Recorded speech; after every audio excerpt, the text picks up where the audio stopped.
Hey everyone, and welcome. Today, we are diving deep into how the world celebrates the new year. And trust me, it is so much more than just watching a clock tick down to midnight.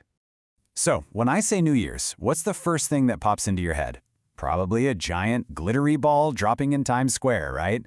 Or maybe some epic fireworks. Well, what if I told you that for most of the world, a New Year's celebration looks nothing like that? For instance, imagine your New Year's involved this. Yeah, that's right.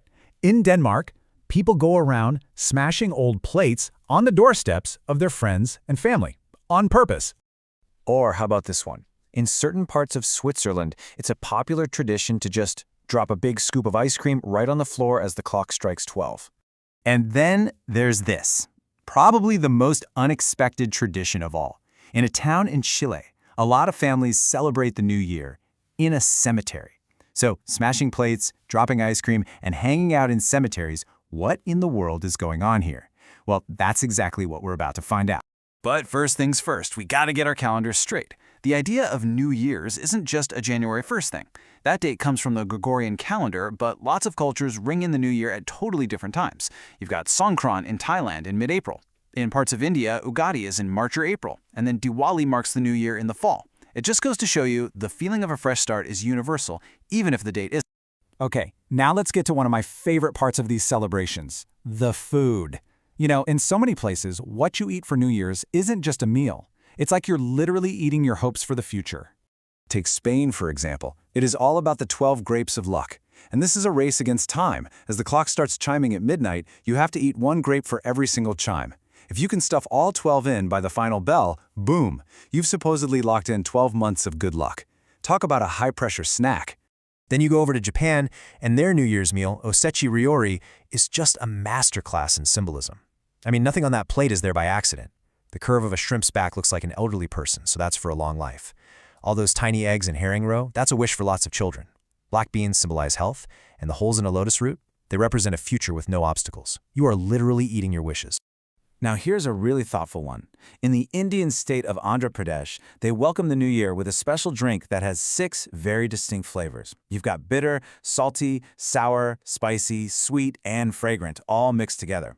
See, this isn't about just wishing for good things. It's about accepting the whole package of life, the good, the bad, all of it, and being ready for whatever comes your way. It's such a profound idea.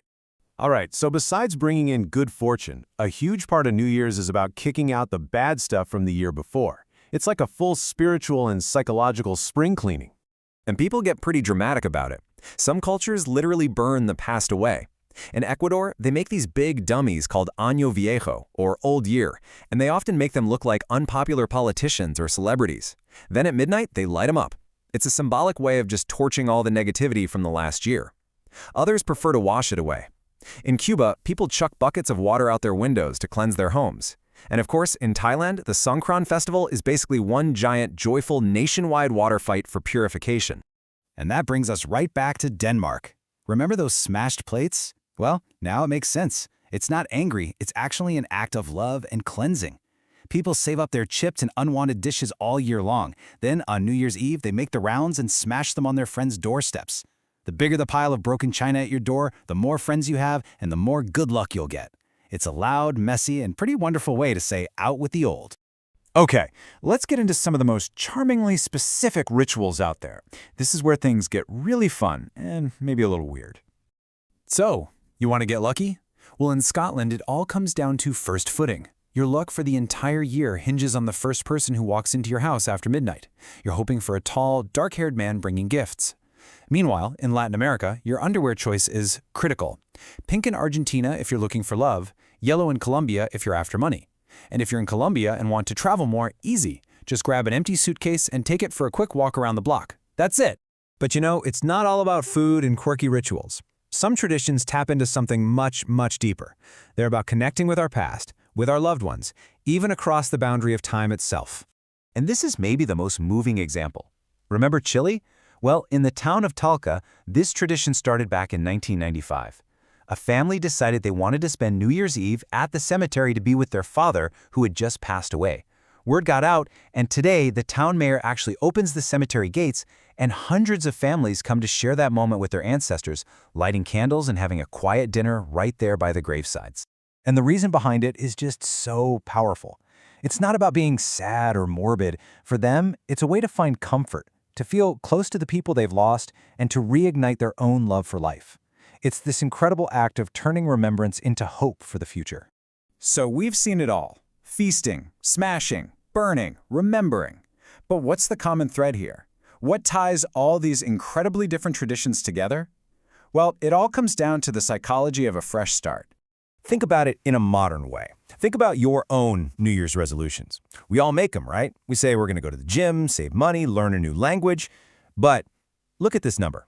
According to studies, only about 8% of people actually stick to their goals. 8%. So that begs a pretty huge question, doesn't it? If the failure rate is so incredibly high, why on earth do we keep doing it? Why do we set ourselves up for this year after year after year? Because the power isn't in succeeding. It's in the act of trying. Making a resolution or performing one of these rituals is a powerful act of hope.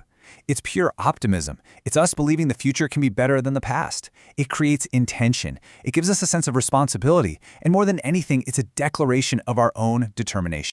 And that is the connection.